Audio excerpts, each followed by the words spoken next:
রাধা এক চিরকালীন প্রেমময়ী সত্তা। রাধা মানে ধারা, প্রেমের ধারা।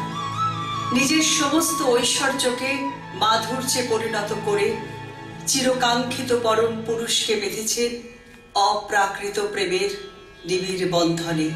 বহু বাধা, বহু বিপত্তি থাকা সত্ত্বেও এই পরম প্রেমময়ী নিজের আত্মরঞ্জিত প্রেম ও শক্তিতে সকল বৈপরীত্য হেলায় তুচ্ছ করে প্রতিষ্ঠিত হয়েছে চিরন্তন প্রেমের প্রণাম লোকে।